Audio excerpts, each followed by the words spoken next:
Hey everybody, what's going on? What's going on? What's going on? How you doing? How you doing?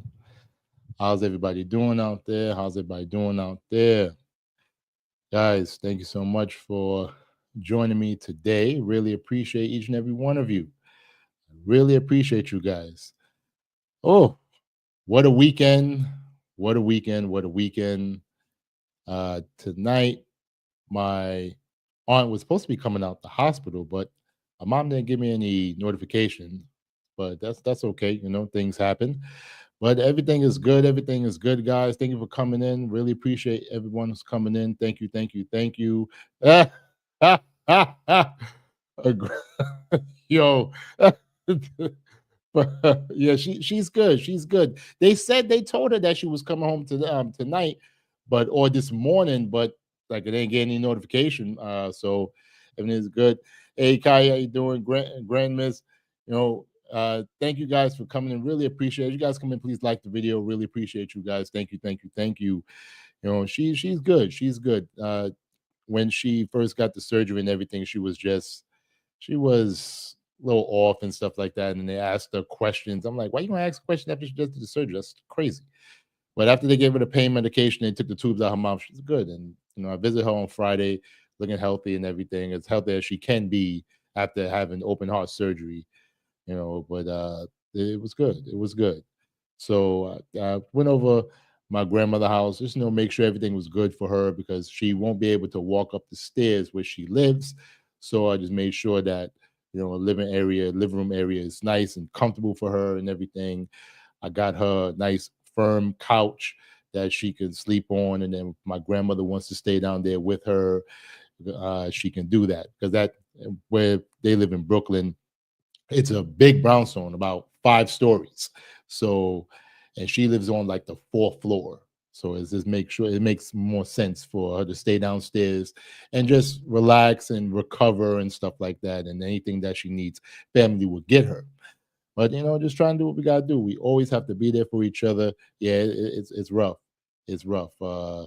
It's crazy. It's crazy, bro. Let me tell you something. You are funny with this thing on the Snims because check this out. I just finished using Johnson and Johnson shampoo. Okay, well, does Johnson and Johnson make Head and Shoulders? I think they do. So yeah, I think they do. So I just finished using them and everything, trying to get the dryness out my scalp and everything. And then I'm using this blue grease that I used to see my mom use and everything. So I'm like, all right, cool. I'm gonna use it, and it works. And it works. Okay. Yeah. Kenyatta, what's going on? What's going on? How you doing? How you doing? Thank you for coming in. Really appreciate it. Really appreciate you guys. I love you guys. I love you guys. We got a good show coming on. So early this morning, or maybe was it early this morning? Or was it yesterday? Maybe it was yesterday. A dollar van driver in Brooklyn, he got blasted. I don't know what happened, but he got blasted and he's now gone. My condolences to him. But those drivers, they drive wild. And somebody said, listen, I'm tired of you. That's it. Then to we're gonna get to talk about the crackdown that New York City is doing with people with ghost plates. They try to scratch off something so that they can go through the congestion pricing zone and not pay the fare. So we're going to talk about a little bit about that. Then we're going to talk about TikTok being possibly being banned. I'll be honest with you, I hope that's not going to be banned. I hope that they either sell it off or something happens. Maybe the Supreme Court extend it past January 19th and allow Uncle Trump to make the decision. So I hope that. And then we're going to talk about the wildfire, the insurance companies that's dropping people in California, dropping fire coverage from people homes or from homeowners in California. And shout out to Grand Miss because he sent me an article about it, and we're going to go over that article as well. I really appreciate you guys. Thank you, thank you, thank you for coming in. Really, really appreciate it. But you know what? I hear that. Disclaimer, I haven't installing security cameras to find out the info. I hear that. I hear that, brother. Maybe you did. You know what? Let me check. I need to check. There's a vent in my bathroom. I need to climb up with a ladder and put a flashlight, see if it's a damn camera. You never know, you know. But yes, and you know what? You're right. Well, less the social media, the better. All we need is kill news. Yeah, I appreciate that. I appreciate that. But you know what? I would say this. There's things on TikTok that I have learned that I was like, oh, okay, that's pretty good. Because my cousin put me onto game. She was like, oh, there's certain things that I learned off of TikTok. I was like, okay, that's cool, that's cool. But there's certain things on TikTok that is wild. Just like what they call them, uh, NPCs or something like that, non-playable characters. And you had people that was acting like non-playable characters and doing like eating ice cream and like meow, meow. I'm like, oh hell no, that right there, that needs to stop. But hey, they're making their shillings. I'm all for it. I'm all for it. Yeah. But yeah, you're right. Kenyatta, you're right. They didn't renew 65% of the policies. I'm not sure why anyone would live in a place you can't insure. Yeah, it's crazy. It is crazy. Crazy. I am if I can't get proper insurance, fire, earthquake, flood, any type of burglary damage, stuff like that, that's usually extra riders and stuff like that. But you can't. No, I'm not doing that. Not doing that at all. Grand Miss, the problem is any place can be considered dangerous just once, and an insurance company can just drop a person anyway. True, true, very, very true. And I wonder if they're doing this because of they want they want more people to rent instead of owning. Like there was a guy that said, I forgot the billionaire that said you would own nothing and be happy. It's just crazy. It's just crazy. You know.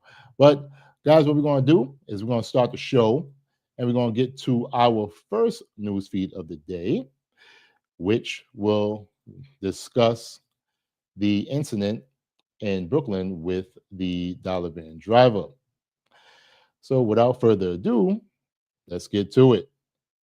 And the search for the person who shot and killed a 25-year-old dollar van driver in East Flatbush this afternoon after some form of dispute. Eyewitness News reporter Sonia Rincon has the story.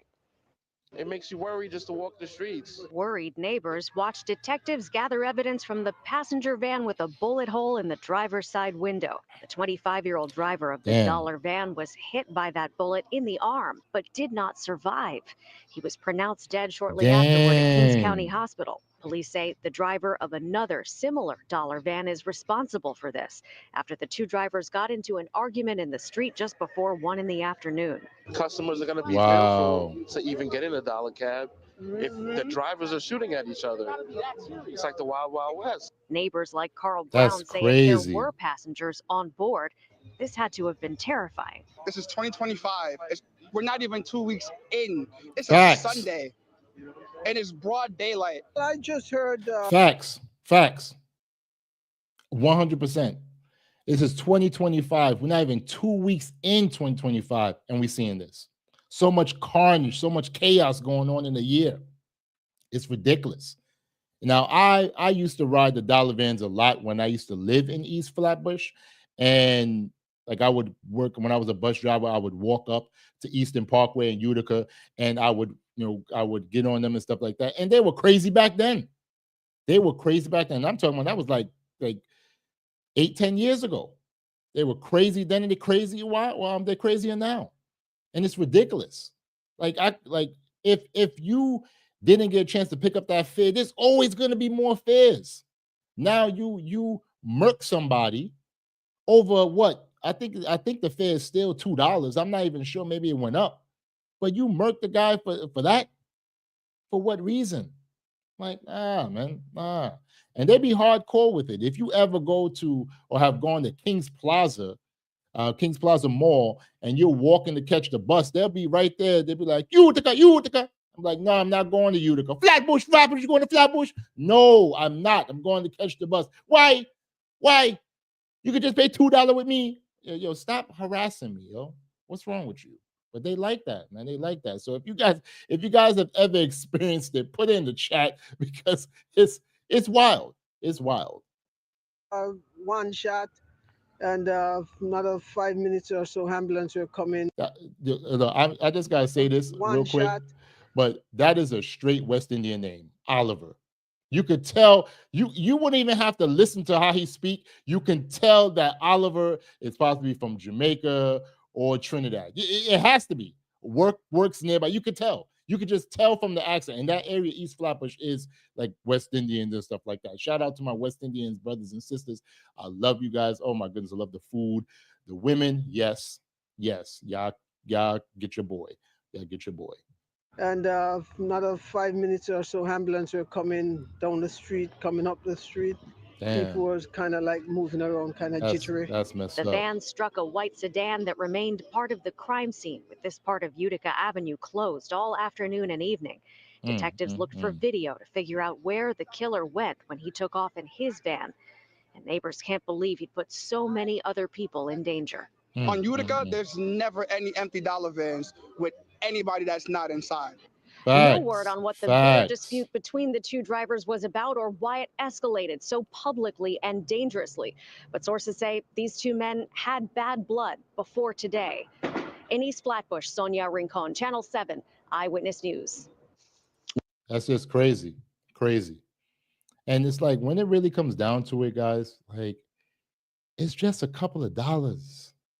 Like, even if you had bad blood, even if, let's say, he cut you off, and don't get me wrong, they drive hella crazy. Look, I've gone to Jamaica plenty of times, and let me tell you, they drive wild down there. The taxi cab drivers drive wild down there. The bus drivers, they drive wild down there. And they drive the same way here in New York, or for Utica, Flatbush, Jamaica, Queens, and stuff like that. I'm not sure if they're in Staten Island. I believe they're in the Boogie Down Bronx and stuff. They drive wild, but there's no reason to take a life over some damn fare. Not me. It's sad. It's sad. My heart goes out to his family. 25, they said. Sad, or 26, something like that. One of them ages, but it's just sad. Just sad, man. This is why guys have to be safe out there. Be very, very careful, because you never know what's going on. You never know what might happen, what incident and stuff like that, who might argue with you and stuff like that over simple things. Simple things. It's just sad, man. It's sad, guys. But oh my goodness gracious. But what do you guys think about it? Let me know. I feel I'm heartbroken a little bit, because, like I said, I have driven as a bus driver. I've driven up and down Utica Avenue, Flatbush. I've rode those dollar vans as well. And to see this happen, to hear it happen, I didn't see it, but to hear it happen, it's wild. I haven't heard of a dollar van driver taking out another dollar van driver in a long time. It's been a while. It's been quite civil. But 2025, even though it's the year to thrive, is also the year to survive, guys. We got to figure out a way to survive and make it happen. It's just wild. But if you guys have experience riding dollar vans, let me know. Or dollar cabs, like on Church Avenue and stuff. They have dollar cabs on Church Avenue, Brooklyn. So if you have experience with that, put in the comments and everything. Let me know. But this is just sad. Very, very sad. But let me get to the comment section so that we can see. Let's just chop it up and let's see what's going on and see what you guys are talking about. Right? Yes. This is crazy. Hey, Skitlanda, how you doing? How you doing? Thank you for joining. Really, really appreciate you guys. If you haven't, she is a wonderful, wonderful YouTuber, up and coming just like me. She does all types of things. Yes, she does. Her name is Skitlanda Commentary, but she is very, very brilliant.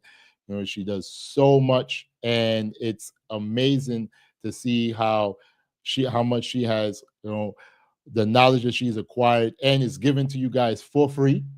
So please make sure if you're not subscribed to her channel, please go and visit her channel and everything, subscribe, tell her Akil sent you and everything, so that she can grow to get to that magic number of 1,000 subscribers. She is already way past the 4,000 watch hours. Your boy is not as yet, but with you guys' help, I will be. And I really appreciate and love each and every one of you. Thank you, thank you, thank you. But please check her out. Really appreciate it. Okay, really appreciate it. Okay.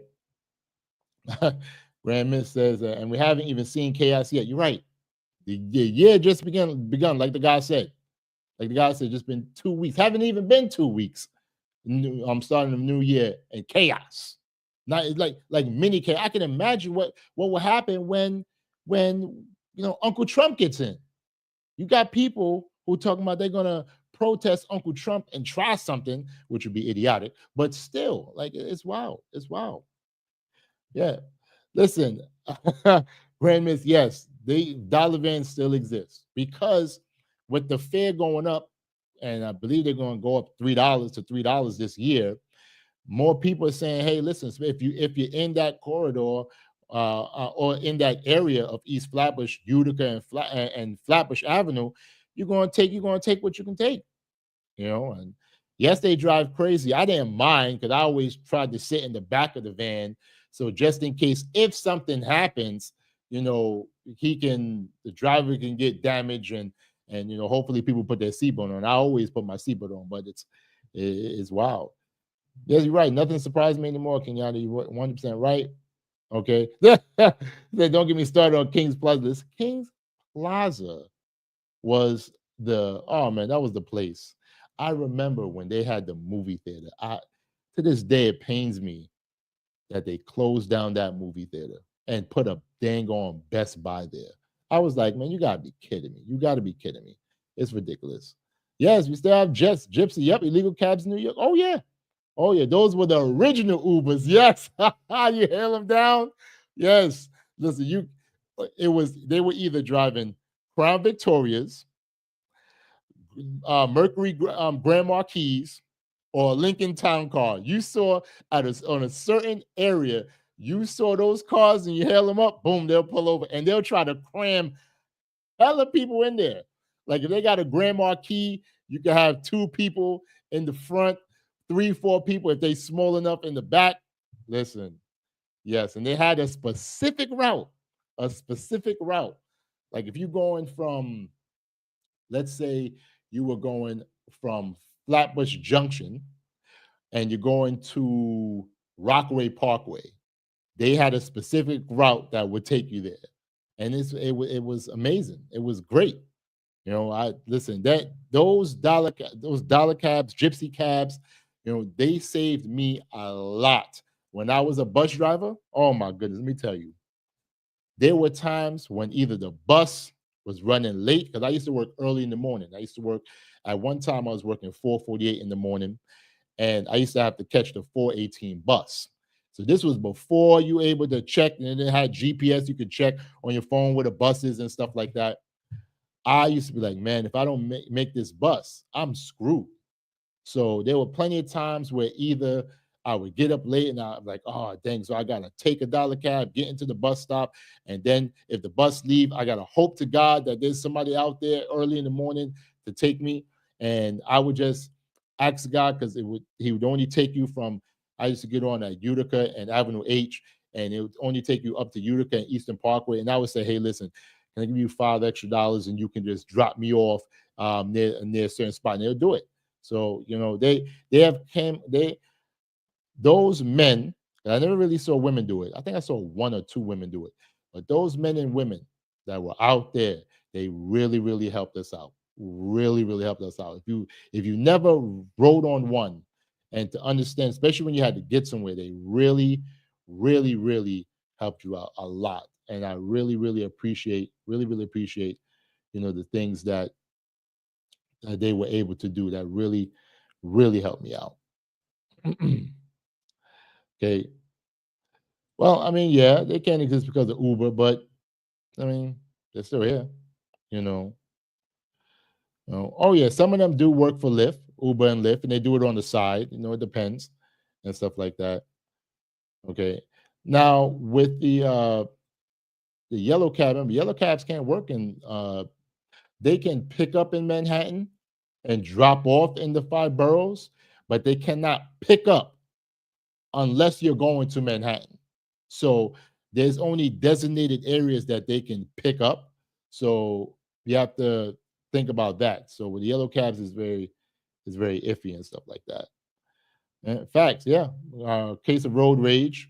I made a video, guys, about a woman who jumped out her car and was talking smack to the lady driver, and I guess the lady's son or boyfriend must have came out the car, tried to defuse the situation.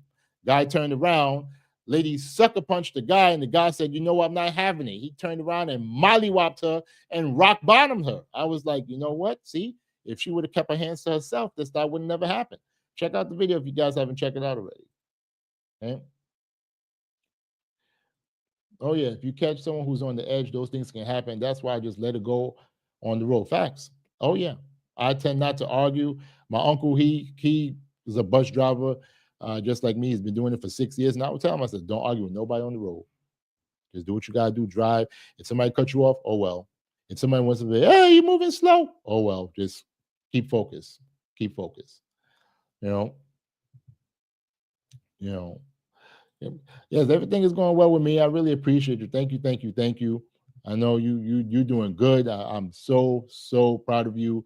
You know, it's a lot of YouTubers who, and this is one thing I appreciate about you, is that you want to help content creators. You want to be a beacon that people can look to and say that, hey, you know, I can get knowledge and be able to get useful knowledge, not just knowledge that like it's somewhat useful, but it's only useful to the content creator, and they saying that, oh, follow, just, you know, do what I do and then it'll work for you. And you see that a lot of times it ain't working, and a lot of people are complaining, but you know, it's neither here or there. You know what? I mean, $3, it's, in my opinion, even if it was $4, I'll still pay, because if you think about, let's say you work in the Bronx and you live in Brooklyn, and say you work in Bed-Stuy, Brooklyn, or if you were driving all the way to the Bronx, first things first, you either will have to take Manhattan. Well, you can't take really the Manhattan Bridge because you got congestion pricing. You will have to take the Brooklyn Bridge to the FDR, go all the way up the FDR, and let's say you work near Yankee Stadium, so you got to go all the way to FDR. Then you got to get to the Major Deegan, or you got to get off with the Willis Avenue Bridge. And once you get to Willis Avenue Bridge, then you got to get to the Major Deegan, then you got to go up the Major Deegan, then you got to get to, around Yankee Stadium. No, when you could just take the 4 train. No. I'd rather just pay the toll, because you're gonna pay so much in gas and wear and tear in your car and all that stuff, but people are not really thinking about that. you know, you know. Yeah, what is a dollar van? Is like one of those vans where you have, let's say, a 12-seater, a GMC van, Ford van, and stuff like that. It's a 12-seater vehicle. If you think of it, think of like a church bus, and they had those little vans and stuff like that. So there could be those vans, and then they could be an actual bus where it's like 20 seats and stuff like that. So they can put more people and stuff like that. So that's what that is. You're very welcome. You're very welcome. Yeah, this has been a crazy start of the year. Very, very right. Very, very right. Okay, very, very right. Oh yeah. Yeah, that's so true. Don't even trust. You know what? The GPS got me messed up today. So when I was coming home from work, I looked on this bus app or MTA app that I have, and it said that instead of showing the real time that where the bus is at, it was grayed out. So it just showed the scheduled time that the bus is supposed to come. So normally when it shows it's grayed out, that means that the bus is not really going to come. So I'm walking with my uncle, we chopping it up and everything. And next thing I know, right when we get to the corner, the bus just pulls up. And it said that it was scheduled to come 5 minutes after. So if I was taking my time, I would have missed that bus. And it's just crazy. It's just crazy. Just crazy. You know? Oh, yes, with the new tolls in effect, plus inflation, everyone will start changing more anyway. There's no reason for them not to upgrade prices. Kai said, y'all better get a car. Listen, in New York, it's expensive. If you, especially for newer drivers, I've had my license for how many years? Goodness gracious, I had my license since I was 17. So April would make 22 years I have my license. Yeah, this April will make 22 years. So insurance wouldn't really be that bad for me, depending on the company, but it also depends on the car.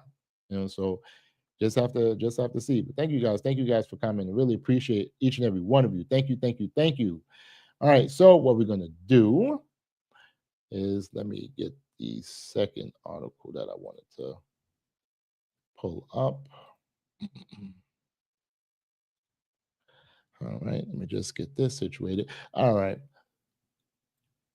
So what we're going to do, guys, is we're going to talk about, speaking about cars, we are going to talk about people with ghost plates and how New York City is cracking down on ghost plates because Uncle Adams wants his money, and Queen Honkle as well. They want their money, and they're not playing in the game. So you got to make sure that if you do have a car, don't try to do anything foolish, and you'll be okay.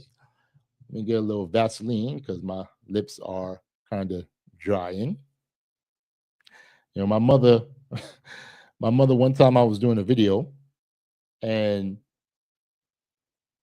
it was a walking video. So everything good and everything. I'm like, oh yeah, I'm doing good. And this is this is when I first started. And I'm coming from the gym, and my mom was like, oh, the video, the info in the video was good, but your lips were so chapped. You need to make sure you put Vaseline on your lips. I was like, oh my God, mommy. And then when I looked at the video, I was like, oh dang, she right. All right, guys, let's get to it. Now, 4 days into the city's controversial congestion pricing plan, some drivers trying to figure out ways to cheat this new toll. But the NYPD is cracking down on drivers who mess with their license plates to try and fool the cameras. News 4's Andrew Siff live on the Upper East Side with more on this, Andrew.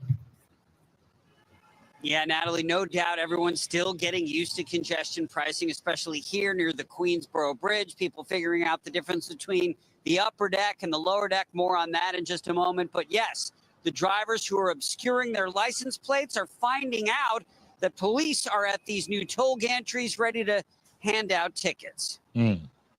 At the edges of the new congestion zone, the NYPD confronting toll evaders like this driver busted today for an allegedly illegal plate cover. People who are masking their plates, covering them up, using fraudulent plates, using plates that are not valid. Today, 113 summonses, including 10 vehicles seized and 52 violations for improper or covered plates. Look at this. 113 summonses, probably about 200 a pop. That's a lot of money right there. 10 vehicles seized. I'm going to have to go to the Manhattan impound and see if I can bid on a car. Hopefully, maybe I can get one. Guys, pray for me about that. And 52 violations for improper covered plates. What's wrong with people? Like, yo, listen, stop it. As I said before, like I've seen people with these covers. I'm like, yo, you're gonna get caught. And when you get caught, and if they take your vehicle, that's on you. That's on you, homeboy. That's on you, homegirl.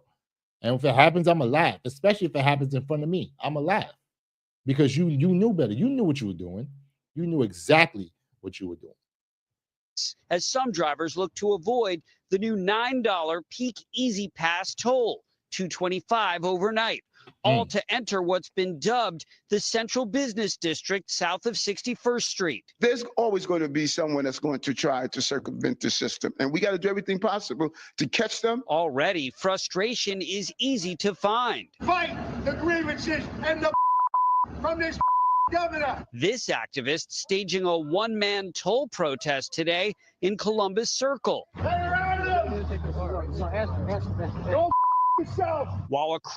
So you did all that, and they arrest you. They impound your car, which you got to pay to get out, and they're looking crazy because really and truly, people are not really going to give a damn. They're going to look at you and they're going to say, maybe he has some, right and everything, and maybe he's right, Maybe he's wrong. Who cares? But it's not going to end. You have people that's been coming to this city for free, and New York City has not been getting their fair share. Do I feel that the price is excessive? Yes. Oh, yes. I feel that it should be $225 for residents of New York City, the 5 boroughs, and anybody else, it should be, let's say, $5. That's what I feel. And I feel that nobody really would complain, right? But it is what it is. This is the pricing that they felt. It was going to be higher. I think it was going to be like $13 at one time for regular cars, but they lowered it to $9. I felt that they should have lowered it even more, but that's just me. Across the Hudson, officials not satisfied with the $3 toll credit at the Lincoln Tunnel. Give me a break. You start at 15, you go to 9, and we're supposed to feel good that we're paying only an extra $6 a trip. Come on, man. Governor. Dang, it was 15? Wow, I thought it was 13. So yeah, he corrected me. Thank you so much, New Jersey Governor. Really appreciate it. And guys, thank you so much for joining. Please, as you join, please like the video. Really, really appreciate you guys. If I wouldn't be doing it if it was for you. So please help a brother out. Likes are free. So I really appreciate it. Thank you.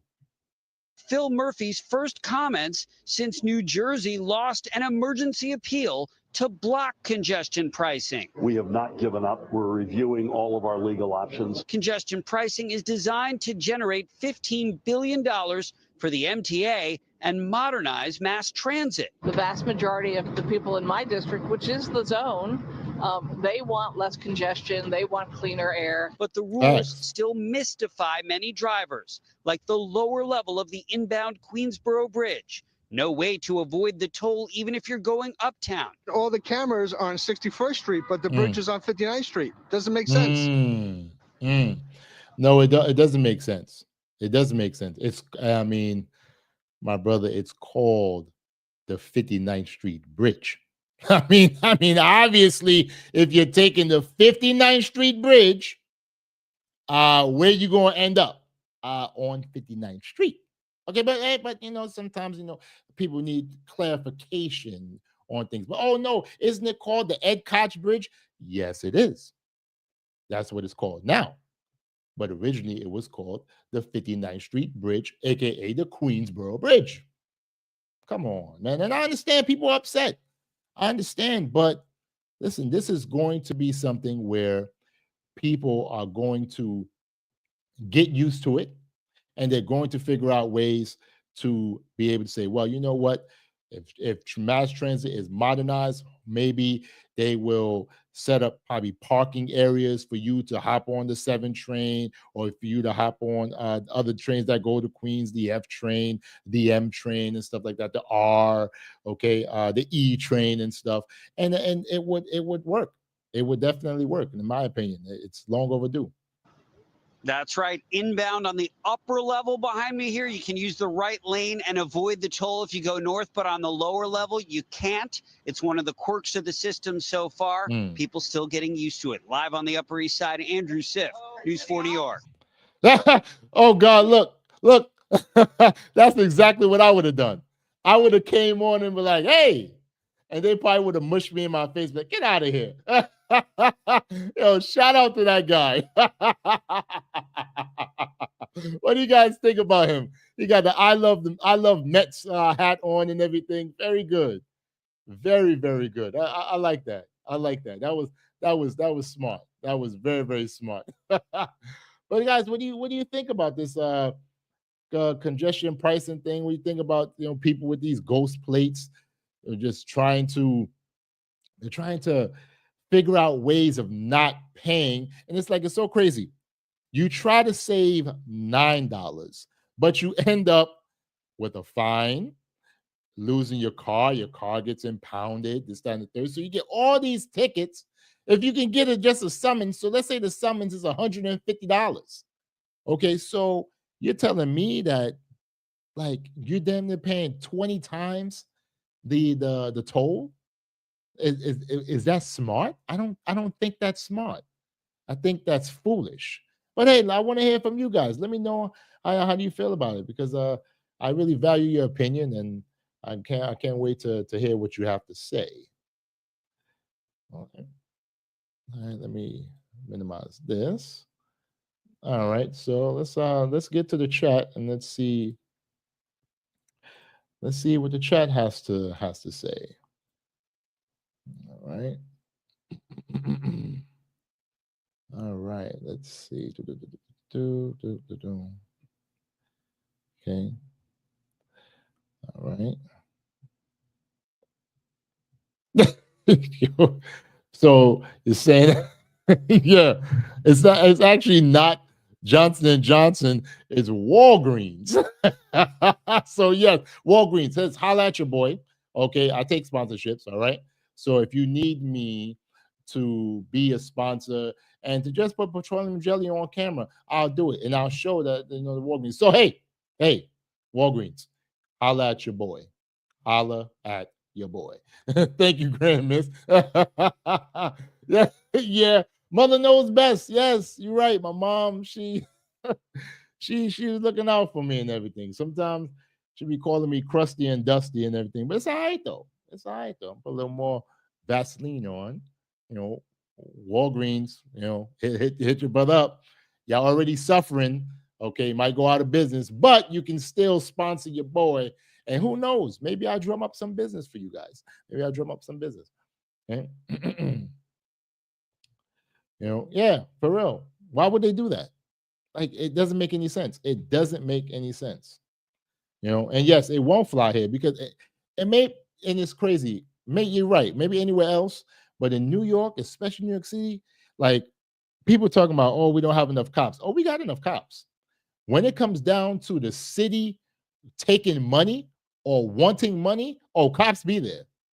When you get bopped over the head, maybe you got to wait a little while. But hey, this is what happens. This is what happens. Oh yes, Kyrie. Oh yes. They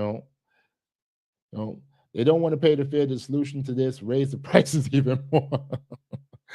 Listen, you know what the solution is? They don't want to pay the fare, so give them a fine.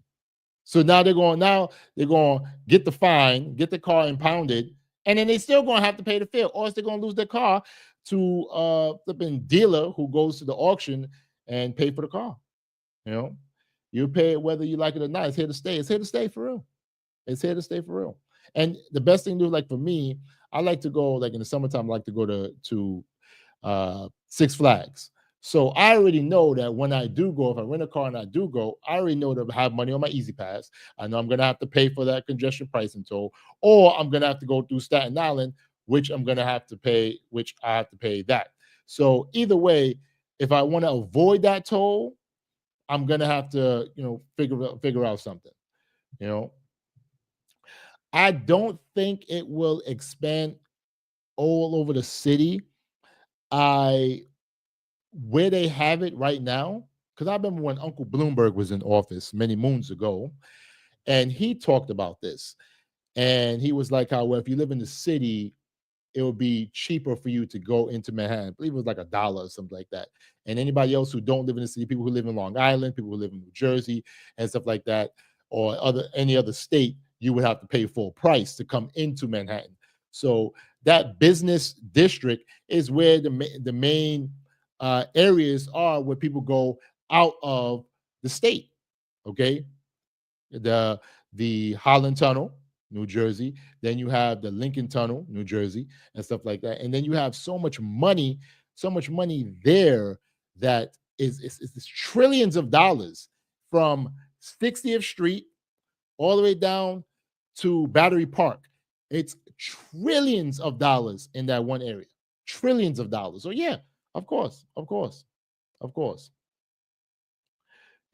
I agree. Pay your fair share just like everyone else. I agree. They will modernize mass transit. I'm telling you, I know you may think that it may not happen for decades, but they will. They will modernize mass transit. It's going to happen. I've seen some of the newer trains that they have out. What they need to do is just clean up the homeless and make it more safe. I feel that is definitely going to happen. I think it's going to happen in our lifetime. I'm telling you. I believe. I really, really believe so. And if with Uncle Trump coming in and he's talking about, oh, he's want to try to do away with congestion prices, it's not going to happen. He's not going to do away with it. But if he wanted to do away with it, you know what the best way to do it? Go to Congress, go to the Senate, and say, listen, give money to New York City. Give more money so that they don't have to have things like this. Now, I know people might say, but what about areas in the South and certain areas in the country? They don't have this.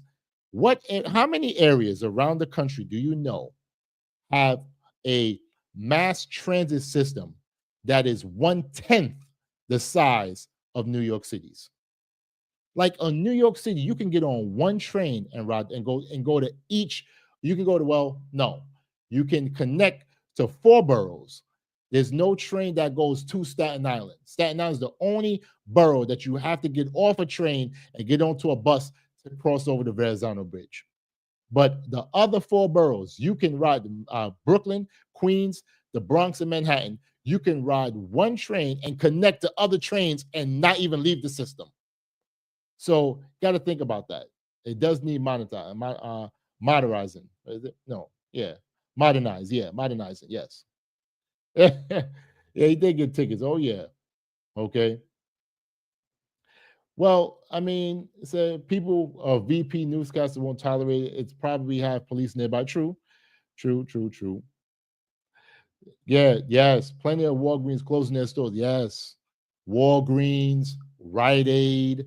My mom used to send me to Rite Aid all the time. They used to have like Nature Made vitamins on sale. Buy one, get the second one for free. So, buy 2, pretty much 50% off. But you had to make sure that you buy the same type.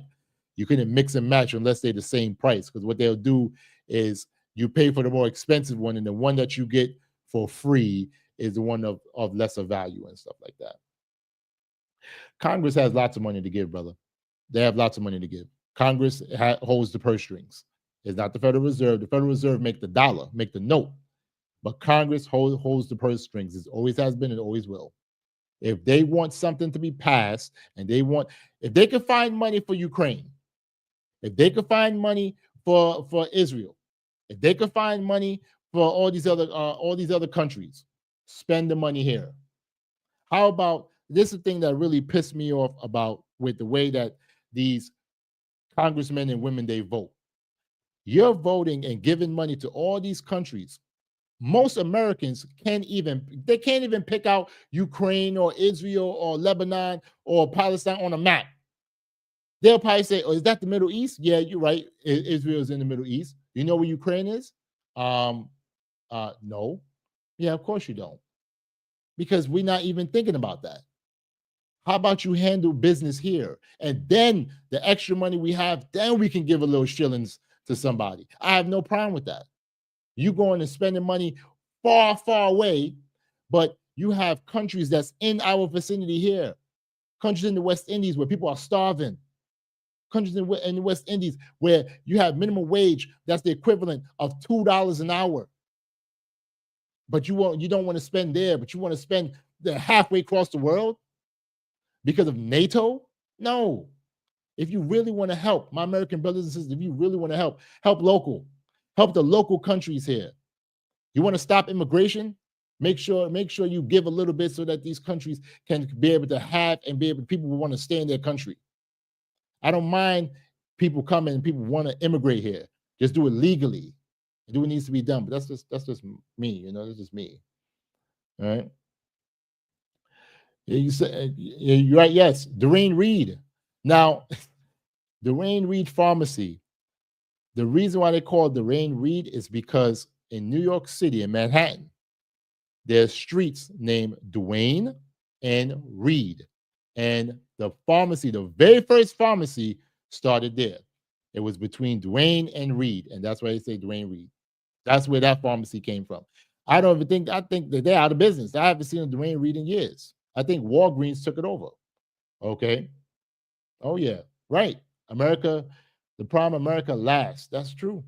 Man, you're right. You're right. And basically, rich and powerful first. Yeah. Yeah. Yes, Graham. Thank you. Duane Street and Reed. Yes. Near Chambers. Yeah. Yes. You know, Manhattan.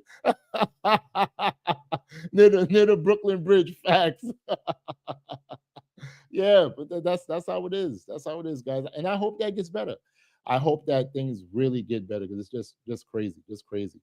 Oh, guys, I always have fun in the chat. Thank you, guys. Thank you. All right, so the next story we're going to pull up is, all right. So you know what? Let me get to. Okay, yeah, I'll pull up this one. All right, so we're going to take a few minutes. We're going to talk about TikTok. I hope that it doesn't get banned. But more people want it banned. I don't. I see some value in it, but will it be banned? Will it be saved? I don't know. It's up to the Supreme Court now. It's in their hands. So let's find out. Let me get a little bit of drink. I'm drinking some lemonade, guys.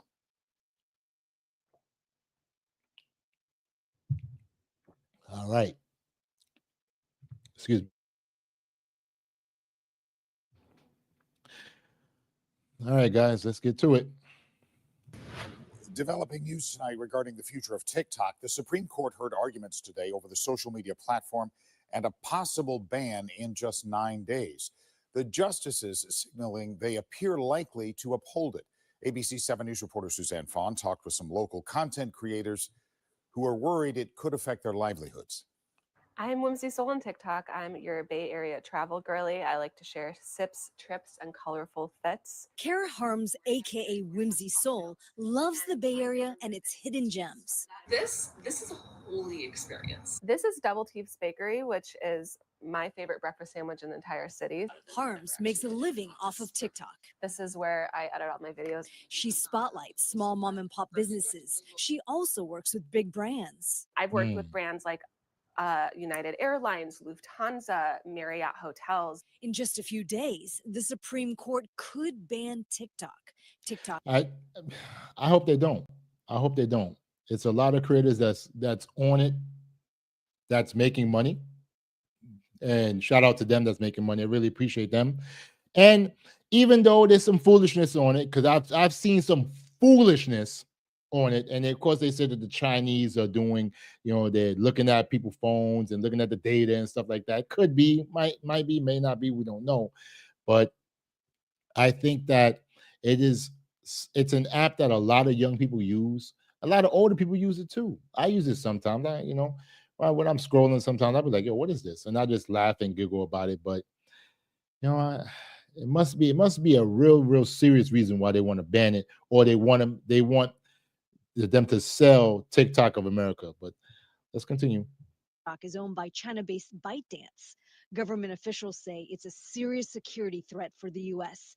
They say China can use it to gather data on Americans or manipulate content to shape U.S. opinion. It appears that the Supreme Court will uphold a law requiring TikTok's Chinese parent company to sell off its U.S.-based business or face a ban. That could be devastating for content creators like Harms and the 170 million Americans who turn to TikTok for information. It's weird that in 10 days, this app that I have been so closely using every single day for 4+ years will just be gone. Nolan Higdon. And I feel like, you see, a lot of Americans, a lot of young people and older people too, turn to TikTok because a lot of times they give you that quick hit. So you can get information. And the way that the content creators created, because a lot of us have a short attention span, ADHD and stuff like that, but still, we can utilize it in a correct way if it's just proper, more, I would say, under more scrutiny and better regulations and control. That's just how I look at it. My brothers and sisters, if you're just joining, please like the video. Really appreciate it. Like the stream, and continue making comments. I really care about you guys. Thank you so much. Really love you guys. Thank you. All right, let's get back to it.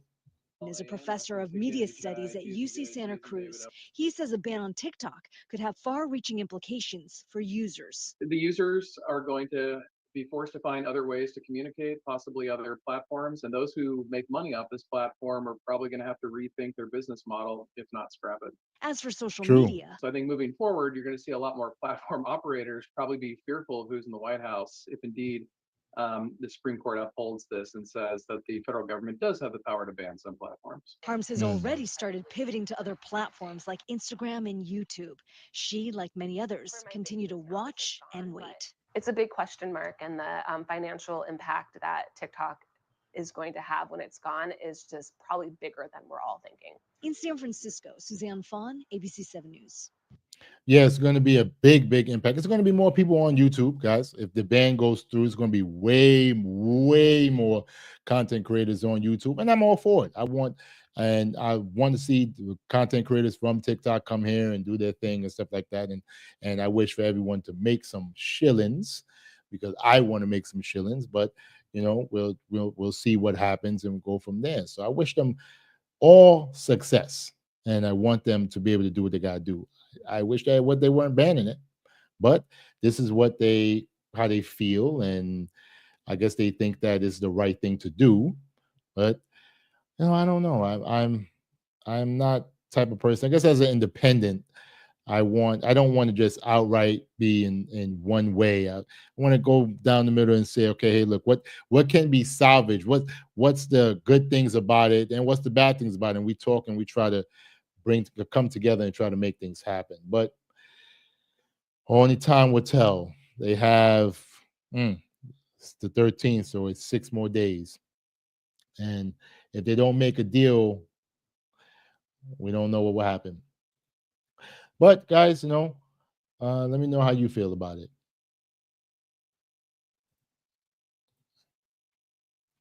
All right, let's check out the chat and let's see what you guys have to say.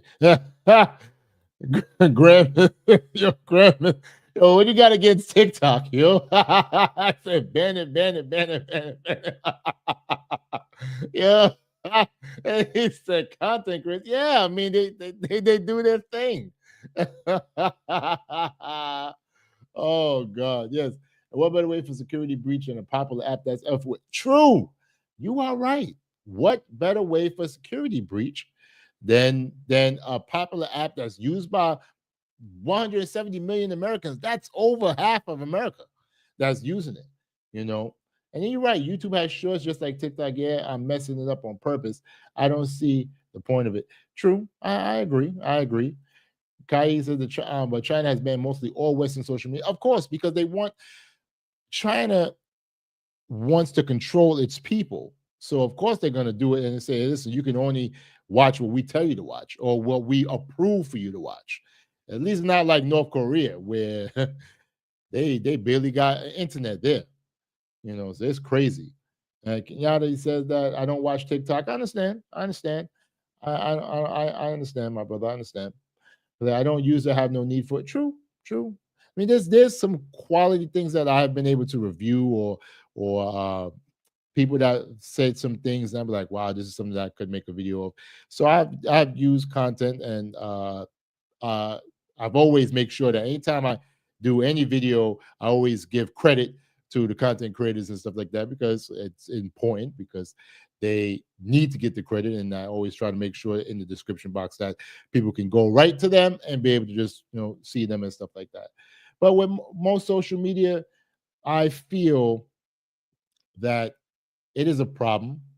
We're not really talking about Snapchat anymore. I remember when Snapchat was big, but it's just something that we have to really think about. I feel that banning it's just something that I don't think will be right. But that's just me. I could be wrong. You're right. We want social media. The news is all we really need. True. Oh yeah, and we need to be informed. And informed citizenry is a people that our government cannot just play us. And I think that's probably why they want to ban it, because they feel that maybe we're getting played. But what about all the other stuff? What about all the other stuff? Okay. Oh yeah, I'm definitely going to cover some of the news, of course, especially some of the wild stuff. I'm definitely going to cover that. But it's getting to be about to be the hour. So what I'm going to do is I want to get to the last news segment that I wanted to cover. And shout out to Grand Miss for sending me the article. I'm going to cover the video and the article, and then we're going to get to our viewer takeover hour, where you guys can talk about what you want to talk about and lead the show. All right, so let me get to this real quick.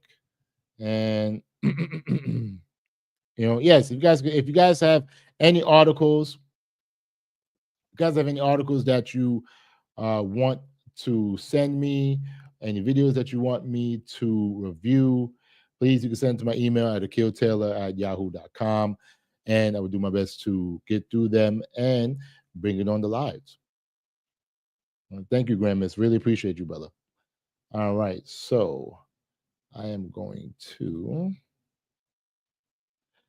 get to this one right here. We're going to talk about Cali. No, we talked about the Bay Area. Shout out to Kai.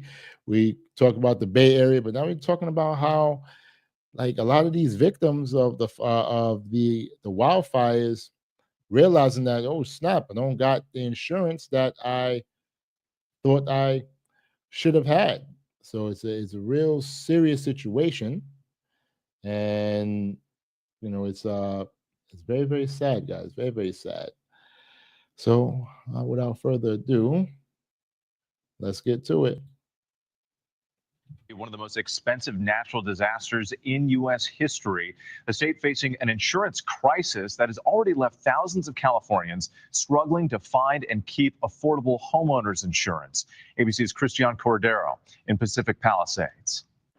Tonight, many homeowners affected by the devastating wildfires in Los Angeles taking their first step toward rebuilding their lives, filing an insurance claim. I'm so sorry for your loss. But as too many Americans know, getting compensated can be difficult. And in California, the system is facing a crisis years in the making. Insurance premiums soared after the Camp Fire in Northern California's Butte County in 2018. At the time, the deadliest and most destructive wildfire in the state's history. Wow. Several major carriers have since restricted fire coverage or stopped writing new property insurance policies in California entirely. State Farm, California's largest provider of homeowners insurance, announcing in 2023 it would stop accepting new applications from California residents, citing, among other things, rapidly growing catastrophe exposure.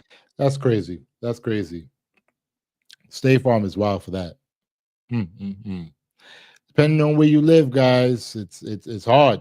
It's very, very difficult. You guys have to be very, very careful.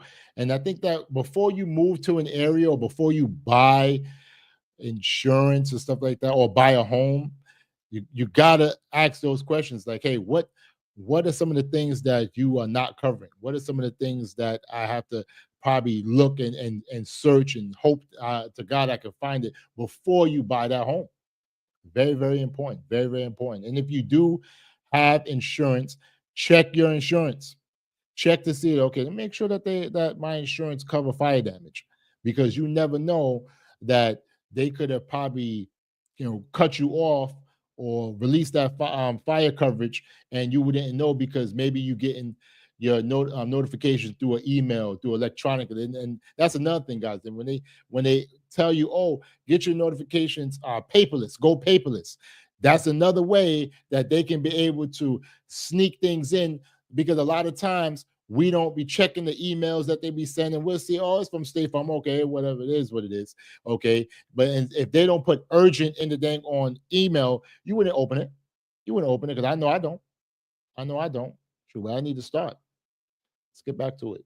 Sure. With insurers pulling back, thousands of California homeowners have been left without coverage. These insurance people decided to cancel their fire. And we're going through this, and it just happened, and they have no fire insurance.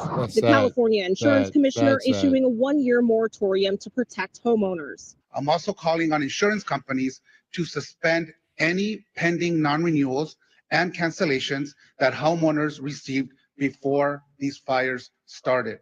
This problem isn't unique to California. An investigation by the Senate Budget Committee finding that climate change-driven extreme weather events are leading to increasing non-renewal rates and spiking premiums across the country, particularly in Florida, Louisiana, and North Carolina. The report suggesting the insurance crisis could lead to a housing one, with echoes of 2008. saying this is predicted to cascade into plunging property values in communities where insurance becomes impossible to find or prohibitively expensive. Yeah. Oh yes. I like what this person said right here. This is predicted to cascade into plunging property values in communities where insurance becomes impossible to find or prohibitively expensive. You have in Florida, guys, where some Hurricane Alley areas where the insurance, they want people to pay dang near $24,000, $30,000 for insurance, on top of paying your property taxes, on top of paying your mortgage. That's what's going to happen. It's going to be a point in time where it's going to have people that's just not going to be able to afford it. And they're just going to say, hey, rent until you die. That's what's going to happen. It's crazy. Climate change is no longer just an environmental problem. It's a looming economic threat. Whit, a spokesperson for California's FAIR Plan, the state's private stopgap fire insurance program, says they are aware of misinformation spreading online about their ability to pay claims. But they want to reassure homeowners that they have prepared for disasters like this and intend to keep their commitments. Whit. Christian. It's crazy. Kai, I know you said that you lived in condo.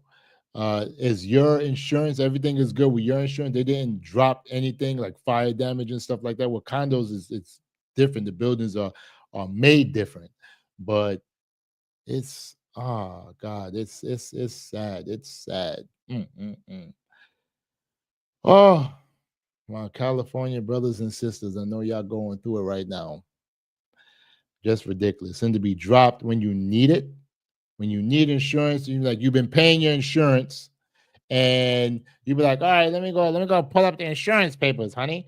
And I'm like, oh yeah, it got burned through. Okay, let's call them. Hello? Yes, they found. Yes. Yeah, my house just burned down and looking to file a claim. Oh, I'm so sorry to hear that, sir. What's your name and whatever information? Ray. My name is Raymond McDaniels or whatever. Okay. And then be like, oh yes, we pulled up your policy. Oh yes, see that you have homeowners insurance with us, but fire coverage, yeah, we dropped you 2 years ago. What? Dropped me 2 years ago? What are you talking about? I never knew this. Oh yeah, we sent you electronic notification. Did you get it? No. Oh, check your email. I erased most of my emails. Oh, we're gonna send it to you. Send you an email said that you've been dropped fire coverage 2 years ago. You thought you had it. Now, homeboy, homegirl, you are SOL. Sad. So sad. So sad. This is what's happening all across that area of California, and people are waking up to a grim reality that they may not be able to be made whole. Just so sad. Oy. My goodness, crazy. Oh, let's see what you guys have to say. Oh, oh my goodness gracious. Grand myth. And people got the nerve to complain about health insurance. Shoot, this is gonna be, let me tell you something.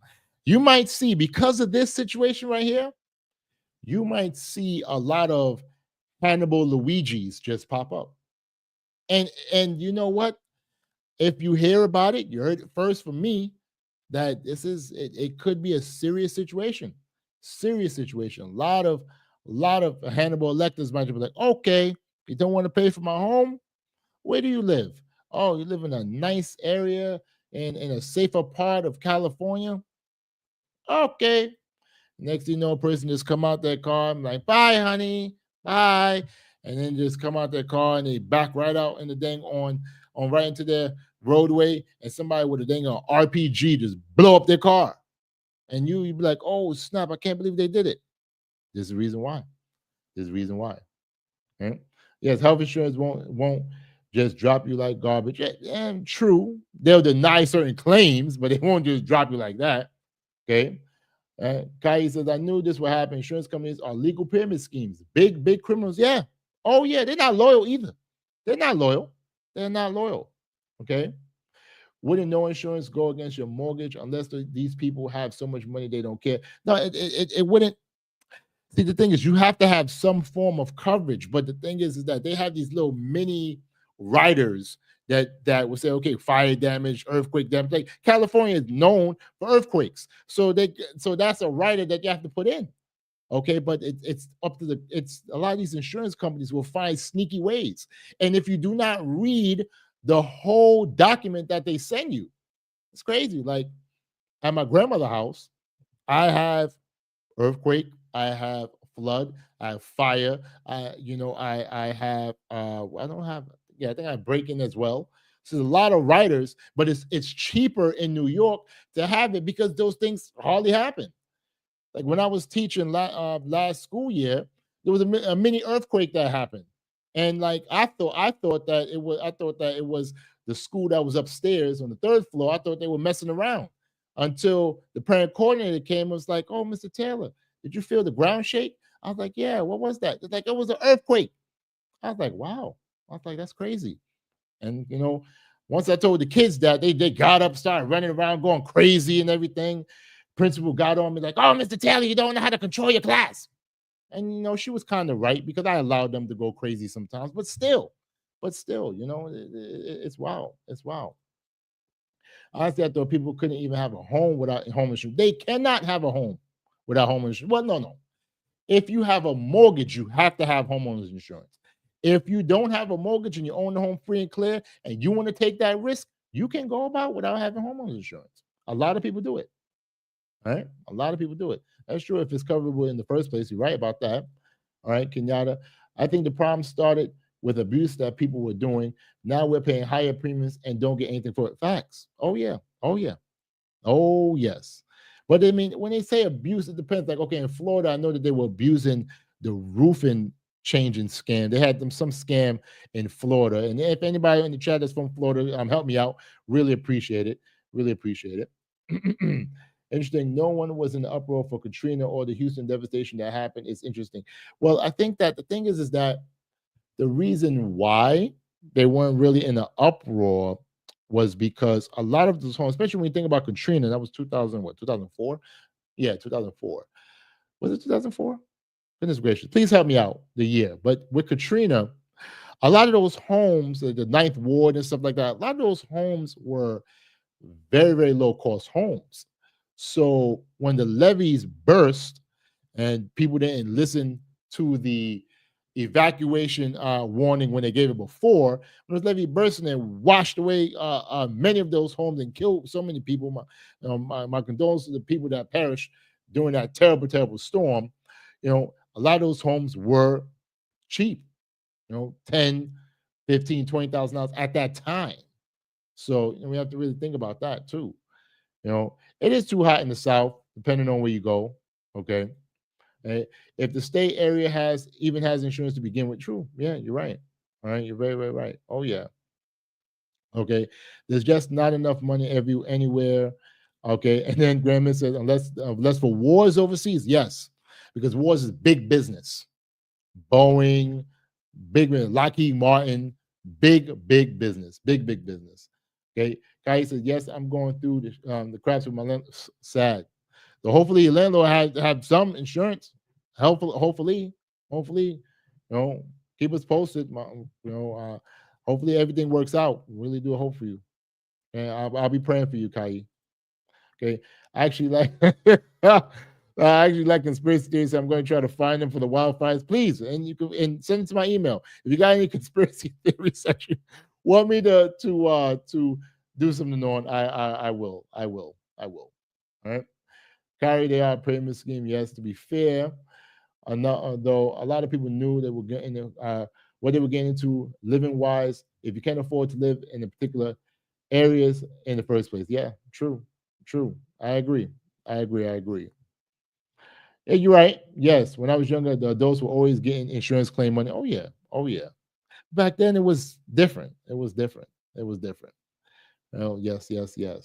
Thank you, guys. Thank you for the chat. Really appreciate it, guys. Anyone who's coming in, please like the video. Appreciate you guys. Love you guys. Thank you. All right. Yes. So I'm gonna do real quick. I want to get to this article right here. So we're into the next hour, guys. So what we're gonna do is we're gonna go. This is the viewer takeover hour. So we are going to allow you guys to. I'm gonna allow you guys to. We can talk about anything you guys want to talk about. And if you guys have any articles, send it to me now, so I can be able to pull it up and be able to to talk about it. So, Grand Miss, thank you so much. You sent me quite a few articles, and I want to get to this one that you sent me. Let me pull it up. You sent me one about a firefighter or a person playing as a firefighter and trying to burglarize people's homes. I'm like, come on, why? But let me pull it up and shout out to Grand Miss, uh, so that I can definitely put it up and we go from there. All right, here we go. Share that. Let's see. All right, boom. Okay. Hold on, let me see. Let me just write this out real quick and then we're going to start.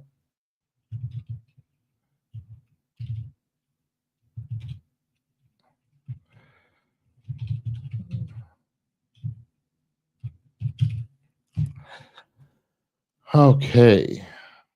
All right, let me do this. Okay, here we go.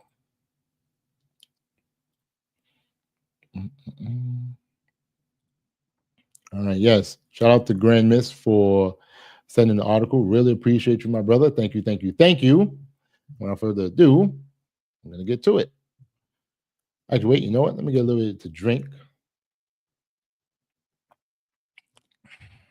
And put some Walgreens petroleum jelly on.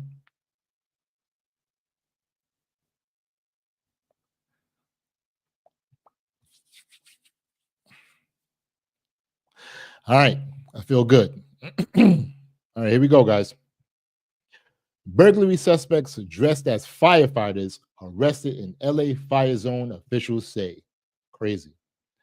Los Angeles authorities said they arrested 29 more people overnight in the fire zones, including one burglary suspect who was allegedly dressed as a firefighter. What in the world? Of the arrests, 25 people were apprehended in the Eaton fire zone, 4 in the Palisades fire zone, authorities said. We have people who will go to all ends to do what they do, Los Angeles Police Department Chief Jim McDonald said of a man dressed in a fire jacket and helmet burglarizing homes. Where did he get this stuff? Where did he steal the fire jacket and helmet from a firefighter who was trying to fight fires and said, I'm gonna use this? Stupid. One man who was driving a truck was arrested in the Palisades area, the LA County Sheriff's Department and LAPD said. Other suspects were found inside the vehicle. Wow. The men pretended to be associated with a fire station, but a quick check with the LA Fire Department proved that not to be the case, officials said. Sheriff Robert Luna said those arrested were not from the area and that some had firearms and drugs. Oh, God, of course. About 20 similar arrests were made earlier last week. Curfews remain in place in the fire zones, and the National Guard and police continue to conduct patrols in these areas. That's crazy. Yes, the story originally appeared in Los Angeles Times. Shout out to Los Angeles Times. That's just wild. Wild. Let me see some of the comments. Let me see what they got. This person says, years ago, during a violent storm, people went without power for days and thieves were stealing the generators people were using while they were in use. Even stores were price gouging for essentials, and anyone caught in the act would have the fine sentence doubled by the judge. No exceptions. That's what needs to happen. You try to take advantage of people. Yes, you need to be fined up the wazoo and sentenced up the wazoo. Okay, should be a mandatory minimum of 10 years for committing a crime in a disaster area or during a local, state, or federal disaster. I agree with you, Grandmaster Bill. I agree with you. Mike M says, especially impersonating an emergency official. I like the 20 to 25 million minimum sentence as well. Whoa. I mean, maybe not that much, but I mean, that's, yeah. This person says, anti-incel task force. That's a good name. Respect to the National Guard and the dual role they have as both war fighters and occasional domestic peacekeepers and disaster relief force. I spent time in the Guard after the regular army, and all respect goes to the citizen soldiers. My salute to them. I know, because I would have done the same thing. If I didn't get medically discharged, I would have been over there. They would have called me up and like, hey, you want to come? Like, yeah, I will come, just to help out. But mainly they got California soldiers, so they probably wouldn't need New York soldiers, but it is what it is. The National Guard was called on to help administrate the COVID-19 vaccine in the state I live in. Most of the Guard that I saw were young and they worked like a well-oiled machine. Thank you again to the National Guard. True. This person says, true Republicans are gone. I, too, joined the active reserves following the end of my active duty regular Army service. It's great that they are there to help address disasters like this horrible set of fires. Yeah, I agree. This is horrible. It's very, very sad. I hope that people can be made whole, but I don't know. With the way that the insurance companies are dropping people, I just don't know, guys. But, tell me how you feel about it. Tell me how you feel about it. Excuse me.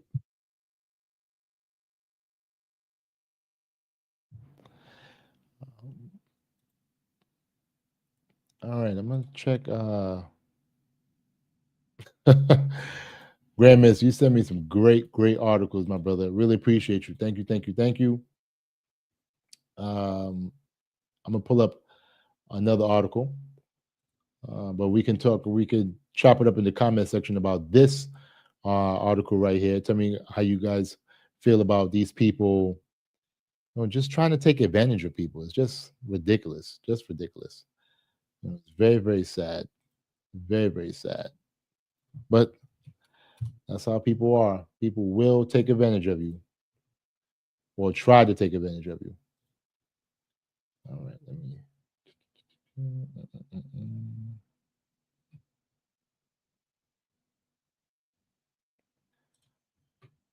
Okay. All right, so let me pull you guys up so that we can talk about it. Let's see how you guys feel. Okay.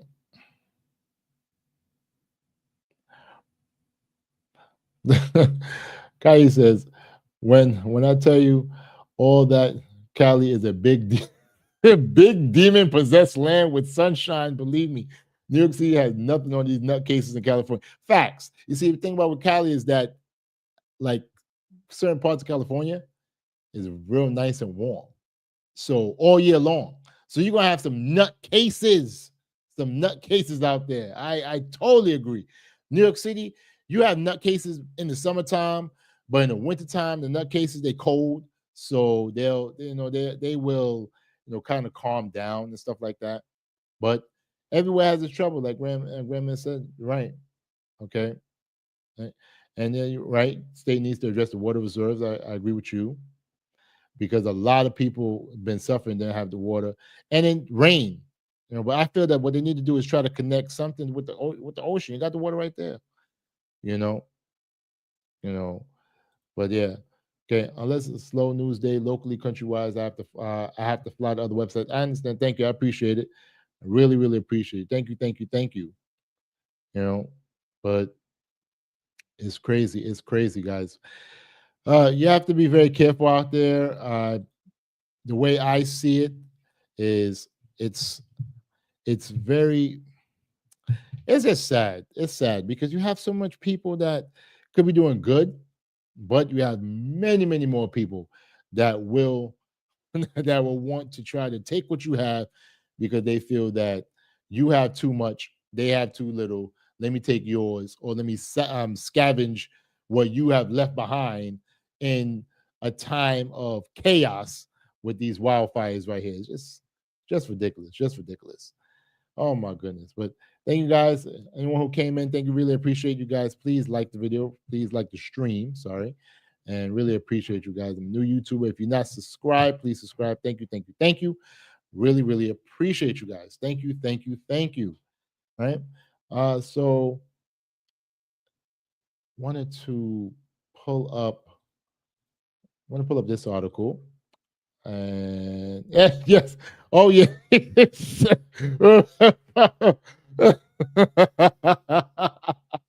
Facts. Yeah.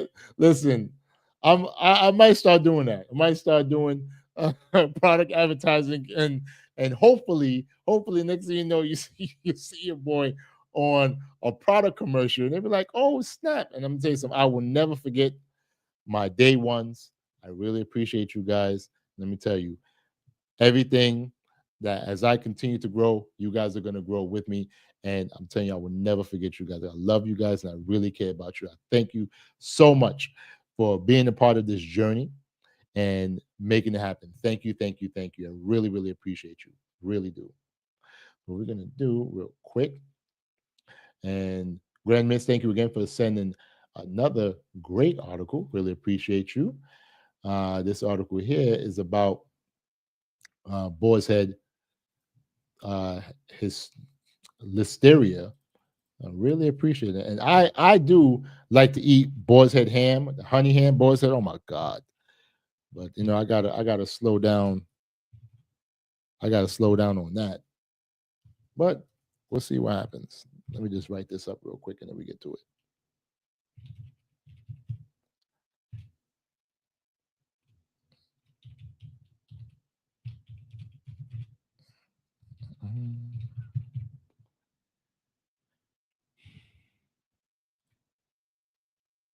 All right.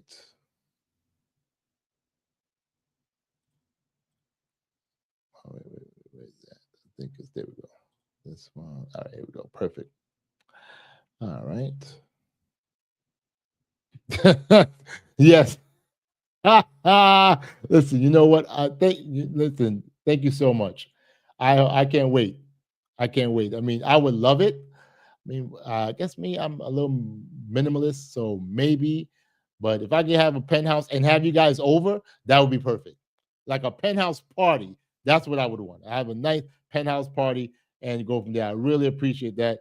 And yes, Boar's Head ham is so good. So good. The honey ham. Oh my goodness. But guys, let me tell you something. If you can't afford Boar's Head, Smithfield honey ham. Oh my goodness gracious.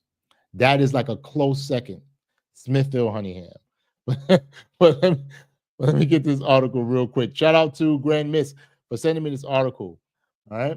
Let's get to it right now.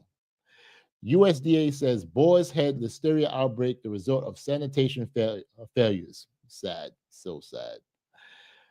Inadequate sanitation practices at a Boar's Head deli meat production facility in Southern Virginia were a notable contributing factor to last summer's listeria outbreak, according to a report released Friday by the U.S. Agriculture Department, which also acknowledged the agency's need to enhance its own approach to heading off future outbreaks. Filthy work areas, aging equipment, and haphazard cleaning at the Jarrett, Virginia facility may have made some of the company's products microbial time bombs. The Washington Post previously reported 60 people were hospitalized and 10 are known to have died in what became the largest listeria outbreak since 2011, according to the Centers for Disease Control and Prevention, which declared the outbreak officially over in late November. A review of records and data from the plant indicates a pattern of conditions that presented an elevated risk for listeria contamination, the USDA said in the new report for its Food Safety and Inspection Service. We continue to actively cooperate with the USDA and government regulatory agencies on matters related to last year's recall, and we thank them for their oversight, a Boar's Head spokesperson said in an email Friday following the report's release. With last year's outbreak declared over by the CDC, we are working to implement enhanced food safety programs across the company, including stronger food safety control procedures and more rigorous testing at our meat and poultry production facilities. The company's Jarrett plant was closed indefinitely in September. Wow. In its report, the USDA also noted its critical and evolving role in food safety, writing that it needed to examine and enhance all aspects of its approach to Listeria bacteria, and pointing out that technology and food production has changed since regulations went into effect more than 20 years ago. The USDA Food Safety Agency said in the report it needs to explore possible changes to its inspections approach, including whether to require establishments to perform additional testing, strengthen the requirements for documenting measures taken to prevent contamination of food, and more. The department intends to update its algorithm for identifying high-risk facilities, the report stated. Every month, the department's data system uses an algorithm to detect trends that may warrant additional attention. Despite inspectors notifying manager at the plant of one or more non-compliances on 57 separate days between August 1st, 2023 and July 27th, the findings did not meet the thresholds for an alert, the Post previously reported. Inspection personnel should consider whether repeated non-compliance findings collectively signal a broader systematic failure at an establishment, USDA wrote in its report, but inspectors must have the ability and tools to recognize patterns and determine when multiple deficiencies suggest a systemic issue. Bill Marler, a food safety lawyer who is representing families of 5 people who died, my heart goes out to them, in last year's listeria outbreak, as well as others who were sickened, said Boar's Head ultimately has the responsibility to make sure its products aren't contaminated. But he said the USDA report did not explain why its Food Safety and Inspection Service didn't shut down the Jarrett plant sooner. They were reviewing the same problems over and over again, and the fact that FSIS and the agents let it go on is the thing that concerns me the most, Marla said in an interview Friday. I don't see this report as answering that question, and it doesn't really explain to the public how FSIS is going to make our food system safer. Wow. Wow. That's crazy. That's crazy. I wonder how they're going to make it safer. I really, really do. Like I said, I love Boar's Head. But when I get a Boar's Head sandwich, I ask them for honey ham. And like when I go get a Hero at the store, I'll get a honey ham on we call them footlongs, but a Hero, lightly toasted with lettuce, pickles, jalapenos, chipotle mayo, black olives, and some vinegar and black pepper. And I tell them to cut into 4 pieces so that I can share or act like I shared. I give my grandmother a piece or whatever. But yeah, this is wild. Hopefully they get it together. I really, really do, because us Americans, we love our meat. And I know that some people are vegetarian, and that's okay. But I'm a meat eater.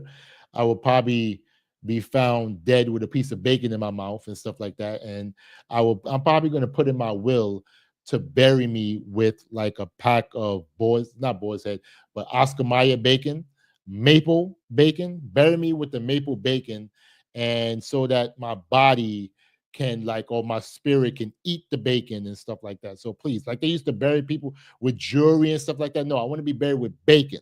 Okay, that's one of my favorite things. So bury me with bacon, so that's how it is. So I'm gonna put that in my will, so that my son and my daughter, they'll be crying, but they'll put the bacon in the casket while I'm being lowered and singing hymns and stuff like that. Ray. I may not even be lowered. I don't think I want to be buried, but I probably would say burn me up with bacon, so that my body can be mixed with bacon and cremated with bacon, and then throw me in the river, and I go back to the ocean and go back to the world, and the fishies can eat me up, and the circle of life will continue. And maybe, just maybe, one of you guys will eat a fish that ate me or a piece of me, and now you will forever be a part, or a kid will forever be a part of you. Just maybe, just maybe.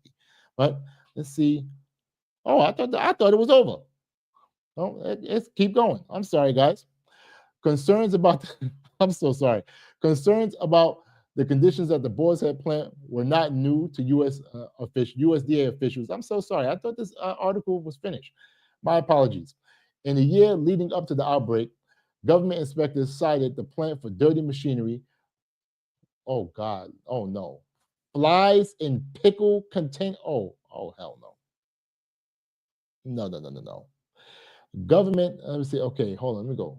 Flies in pickle containers, heavy meat buildup on walls, and blood in puddles on the floor. Oh, dear God, no. On July 29th, USDA halted operations at the Jarrett facility 55 miles south of Richmond. That's disgusting. The plant had inadequate controls to prevent the spread of Listeria monocytogenes, a bacteria thriving in damp conditions and spread easily to food by contact with surfaces. Federal officials wrote in a suspension letter issued to the company 2 days later. Boar's Head has faulted the Liverworth production process, which was carried out only at the Jarrett plant, as the root cause of the outbreak. We understand the gravity of this situation and the profound impact it has had on affected families. The company wrote in a letter to customers in September. Comprehensive measures have been implemented to prevent such an incident from ever happening again. The USDA Food Safety Program is responsible for regulating certain chicken, beef, and pork products. Inspectors are required to be on site at every processing plant. Virginia inspectors were charged with examining the Jarrett plant on behalf of the department, meaning federal officials had access to the repeated violations found. Somebody or some group of people were getting paid off, because that's disgusting. Flies? No, that's disgusting. That's disgusting. In its report Friday, USDA said its Food Safety and Inspection Service conducted extensive document reviews and in-person assessments at all of the FSIS regulated establishments owned and operated under the Boar's Head Provisions corporate umbrella. It did not indicate what its findings were at these facilities located in Arkansas, Indiana, Michigan, and Virginia, but said it had ensured any identified deficiencies were corrected and monitored in both the short and long term. Wow. So as you can see, Virginia, Arkansas, so it's Arkansas, Indiana, Michigan, and Virginia. So Michigan is the only state that's somewhat like above the Mason-Dixon line, somewhat. Indiana is close to Illinois. So, but that's going further south. Sad. So sad. Let me read some of these comments in here, what they got to say. Like, this person here, Lindsay Morillo. I'd like to add some background to incidents like this. After spending 18 years in the food industry, the general public has no idea what the impact of this has been. Many people lost jobs, new work rules, and appropriate penalties will need to be established. That might involve a union, fines will be levied, engineering projects will result, more people will lose jobs to automation, stock will drop, 401ks will drop. I could go on and on. While we read an article, that's what would happen in the real world. And she's right about that. She's right about that. But when you think about it, the people who were doing those jobs, like they were doing it in unsafe areas. So I rather, yes, okay, I don't want people to lose their jobs, but I don't want people to die either. So we have to think about it. What surprises me most is that the poor sanitation was a persistent issue, but was apparently overlooked by inspectors. That surprised me too. The government inspectors always have to write you up for something, simply to justify their jobs. If those conditions had been previously noted and addressed, this might not have happened. Government's heads should roll too, along with the shelves at the plant. I agree. That's what I said before. Somebody had to been paid off, because it just doesn't make any sense. If you've seen these problems, why in the world didn't you do something about it? That's just ridiculous. Let me read a couple more comments. No doubt your experience in the food industry was on the industrial side, and on the industry side, regulators will go on like nothing happened. Look at what happened at US EPA with the Flint water crisis. Yeah, that's true. The US EPA employee that made waves was removed from the project and told to stand down. That is how regulatory agencies operate. Americans rely on a productive, safe food production infrastructure to feed the nation. True. Unfortunately, time and time again, so many companies put profit over safety. Sanitation costs money and time, something some companies do not want to give up in the name of production. Man, you're right. Yeah, Phase Racer, you're 100% right. Gregory says the workers not being properly supervised is the problem. Some workers are good on their own, most are not. Cutting corners, sadly, has become the norm. I worked in manufacturing for 35 years, watched the cheating every day. Yeah, yeah. It's crazy. It's crazy. It's crazy, and you have to be very, very, very careful out there, guys. Very, very careful. But it said liverwurst. I don't eat liverwurst, so I hope that the other factories are good. But I mean, Boar's Head honey ham is quite expensive, like $10 a pound, probably more than that. I think I saw it like $12 a pound. So I'll stick with the Smithfield honey ham. But it's very, very sad, very, very sad. But let me hear what you guys think. Let me hear what you guys think. Right? Let's get to some comments and see what you guys feel. Oh yes. Oh yes.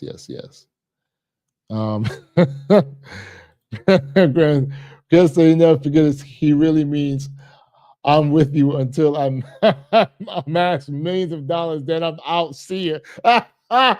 You know what? Let me tell you something. Dang on food. That's messed up that you don't have that much faith in me.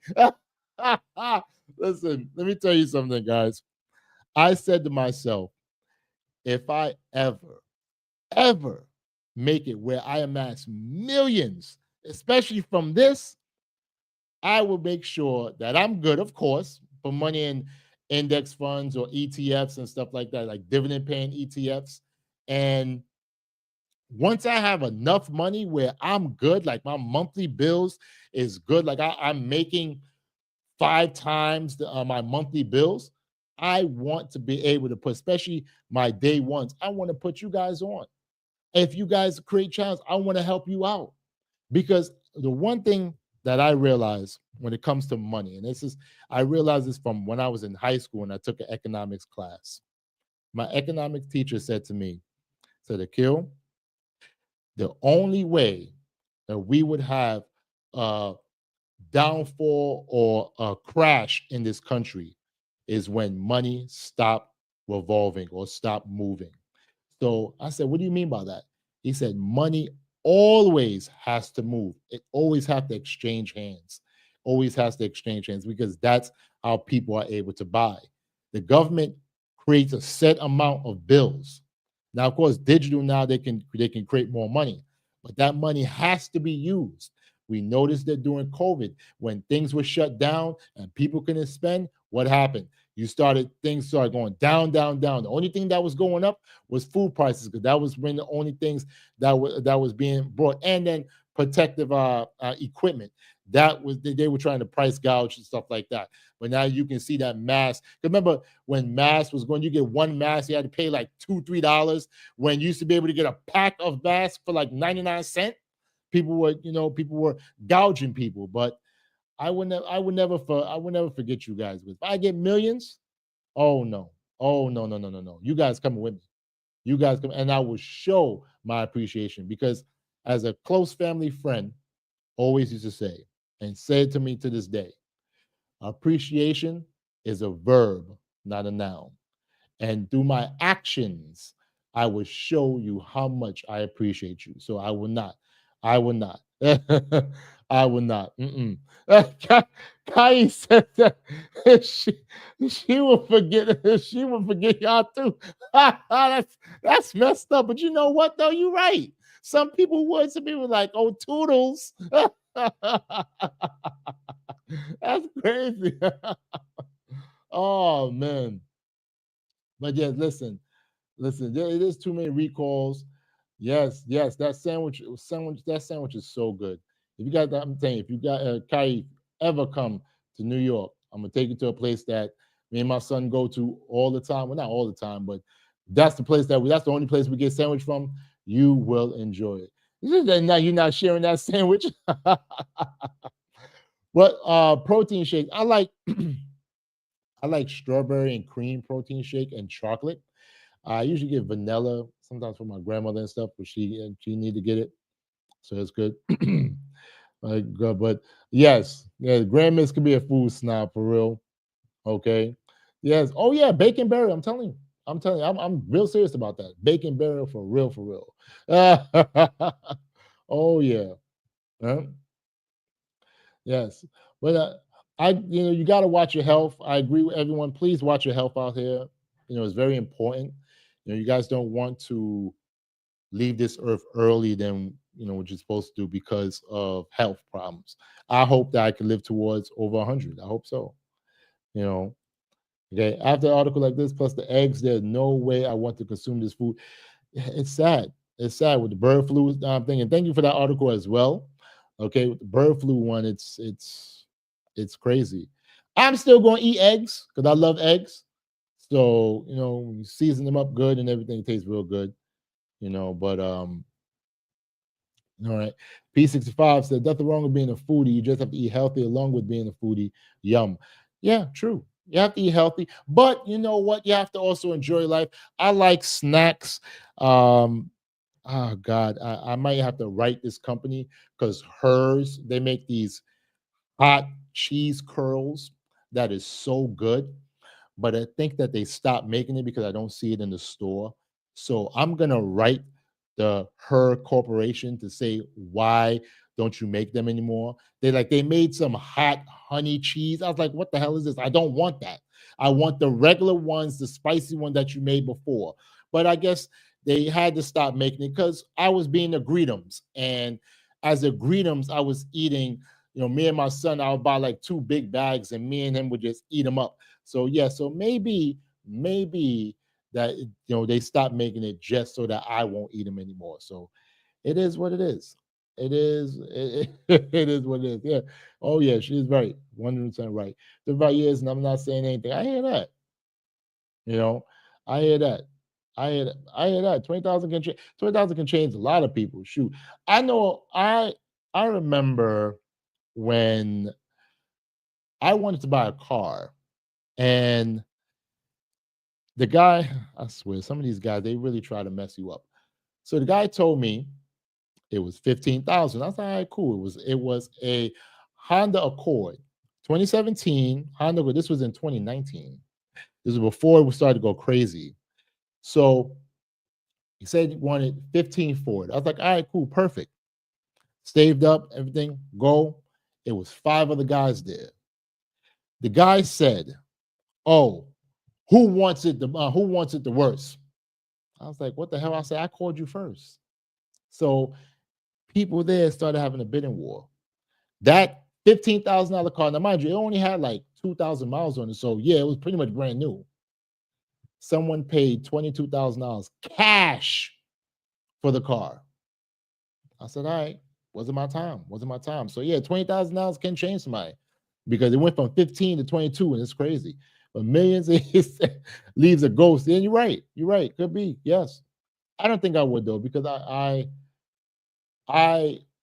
like what I can do with money, but I wouldn't change because I guess me being 39 now, I'm set in my ways.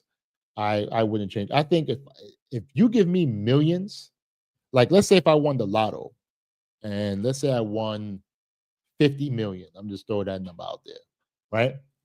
If I won 50 million and take the lump sum and let's say that's 25 million, I would put 20 million in a dividend paying ETF. Okay, that's giving me 4%. So that means that I would get, what is 4% of 20 million? What, $800,000? I would get $800,000 just off of dividends. Just off of dividends. I could survive off that. The other 5 million, I would create businesses or do something so I can be able to help people get paid. That's what I'll do, because I'll always be set with that 20 million. Even if the stock market go down 50% and I have that money there, I'll still be getting $400,000 in dividends. And the stock market will always go up some way or the other, unless it's a thing on zombie apocalypse. So if I had millions, I would do what I gotta do to help people. I would do what I gotta do to help people. Oh yeah, Kyrie, yes, for real. Okay. Okay, I get this is your third cousin on your brother's side. I heard you want to lie. Yeah. Yes. Yes. I'm telling you, and I would help you out. Now, how I would do it now, here's the thing. You have two choices. Everybody has choices. This is what I would do. I would do it one way where, let's say someone comes and say they need some money. I'll say, okay, cool. How much you need? Oh, I need $100,000. Okay. I would say, all right, check this out. I would give you this $100,000. Sign a contract. Boom. Sign a contract. Oh, right, you're gonna give me $100,000? I'll give you the $100,000. But guess what? Don't ever ask me for any money ever again. Like what? Yes. Don't ask me to just go into business. Don't ask me, oh, can I work for your business? Don't ask me none of that. I will not hire you. Take the $100,000. Don't ask me for nothing ever again. Oh, that's being selfish.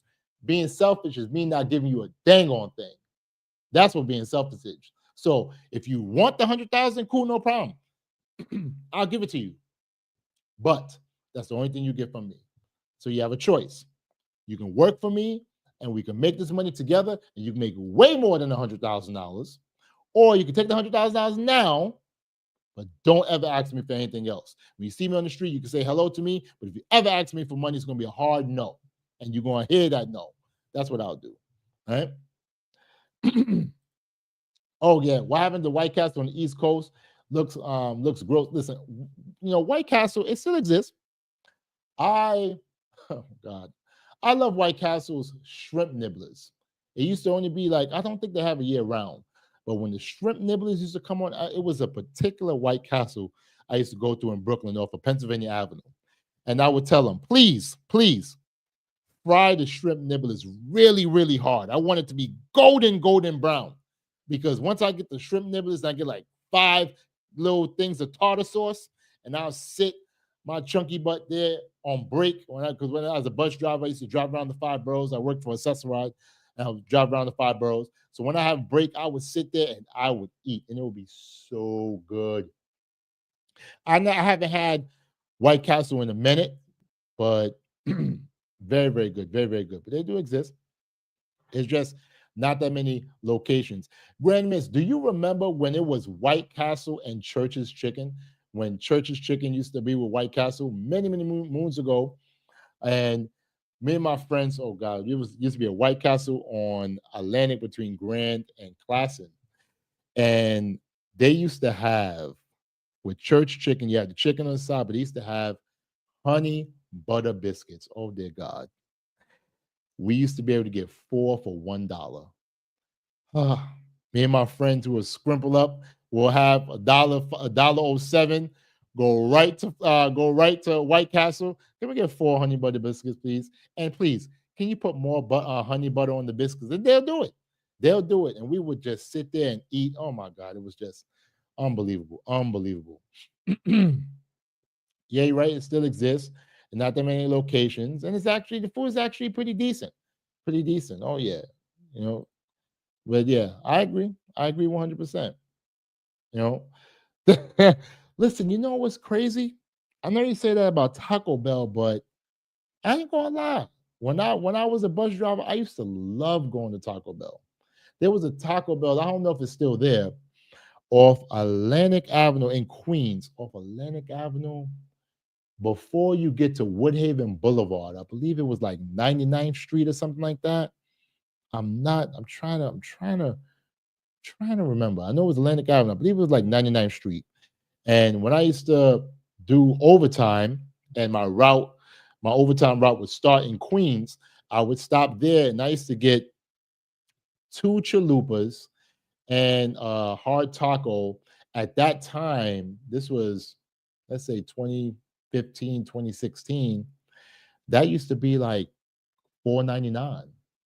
And if you go after, I think it was like after 3 o'clock, you can get a large drink for like 20 cents. 20 cents. So you paying $5 for a meal and 20 extra cents for a large drink. Oh, those were the days. Those were the days. I'm telling you, those were the days. Yeah, the formula hasn't changed. Okay. Grandma's 2 little burgers. Now that's I cannot have 2 White Castle bacon cheeseburger. No. I'd rather just go to Wendy's and get a Baconator or something. They can be filling though. They can be filling, they can be filling. So he said, Cali, 50 million in Cali after tax and lump sum. We'll leave with 800,000. That's how much they're gonna take. So the Powerball winner or the Mega Lotto winner who won that was 1.4 billion. So what are they gonna be left with? Just what, 1 million? That's crazy. That's crazy. Yeah. It still exists. I've seen it. Oh yeah. Yeah. Oh, Church's, yes, Church's chicken. And you know what? They're making a comeback.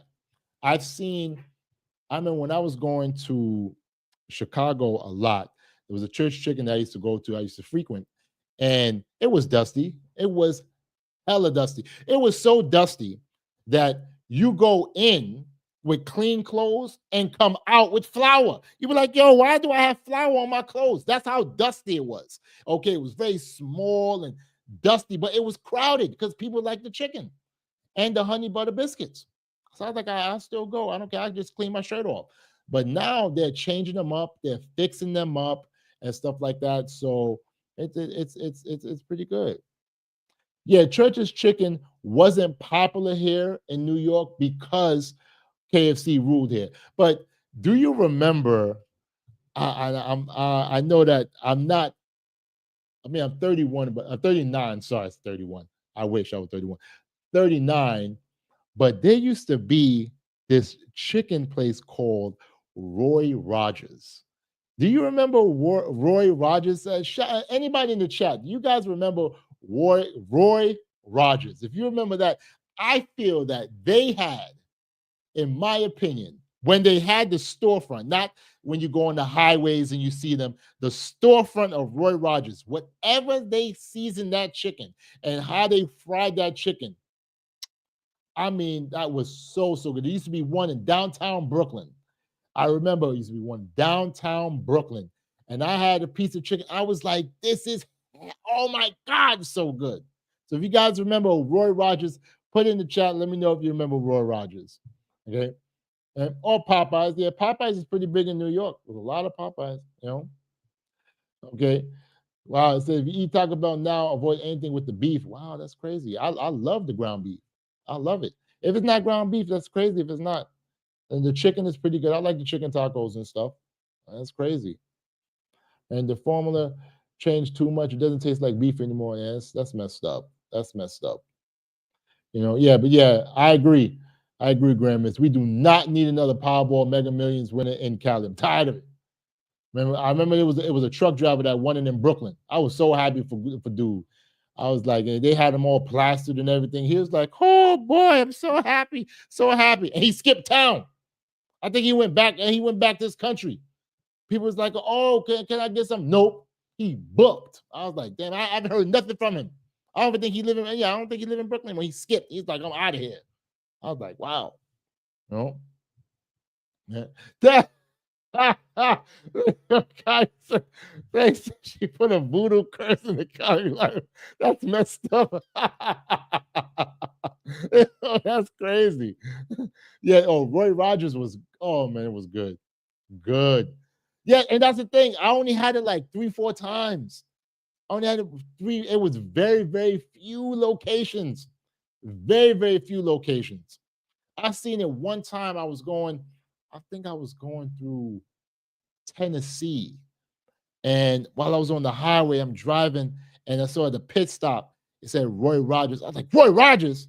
I went right in and I got me a couple of pieces of chicken. I was like, oh, this is it wasn't the same, but I just had to have it because so few locations. Okay. Oh, Roy Rogers is only on the East Coast. So Kyrie, what type of chicken places that you like to go to? Popeyes, KFC, or is there any other, like, let's say mom and pop chicken places that serve like if you eat fried chicken, that serve like good fried chicken or good fried fish and stuff like that? Yeah. Yeah, they're virtually non-existent here. You're right, virtually non-existent. I don't know where there's a Roy Rogers. Don't know. Yeah, yes, when you lived in Virginia, yeah. Oh yeah, oh yes, big down south. You know, Grandmaster, keep them curses coming. Yeah, Mrs. Power. But yeah, I mean, it's amazing.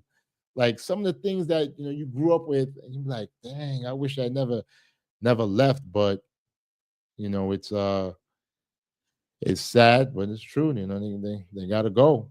It's just wow, just wow. Okay, all right. So churches, Popeyes, and an old one called Pioneer Chicken. People are too healthy for fried chicken in Cali. Really, really. Excuse me. Really? Okay. Okay. So what are some of the healthy foods that people in Cali like to eat? What are some of the foods that you like to eat out there as well? Or tell me what some of the foods that are Cali is known for, like healthy foods that's known for. Oh, yes, yes. Excuse me. Yep, almost 10 o'clock. It's time for daddy daughter call. Yes, yes, yes, yes. Oh yeah, I'm looking at my phone. I got my phone right here, guys. I'm looking to see she called, because once she called, I'm gonna call her right back. But I'm probably gonna call her before she go to bed and everything. She was a little bad today in class. She we have her in a private school, and her teacher, my daughter, because she's so talkative and smart and everything, she talks about many different things, but sometimes she gets so excited that because the teacher have like the 3-strike system, and I did that when I was teaching as well.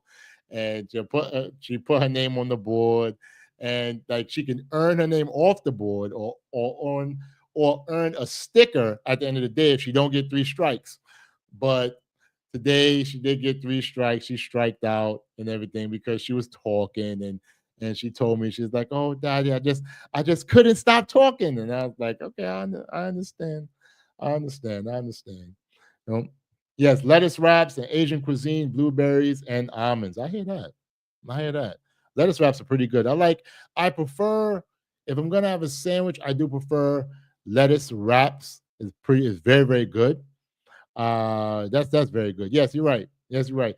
Private school is the best for children. It is. It is, especially if you can afford it. It is. It's very difficult, but it is the best. And the thing about it is that if it's a decent sized private school, so a lot of times you can get different grants and stuff to help you pay for the schooling. So it's something that's very good. Okay. Oh, that 3-strike system. It's been ages. For real, right? Oh yeah. And too expensive, Kai.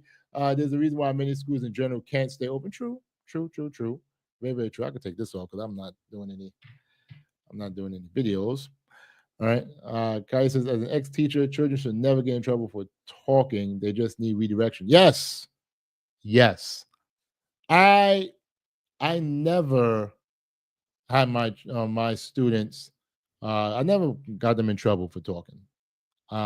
Sometimes the principal, when I was teaching, like it was weird because we had 2 principals, and one principal would always help me out and try to tell me what to do and give me pointers and stuff like that.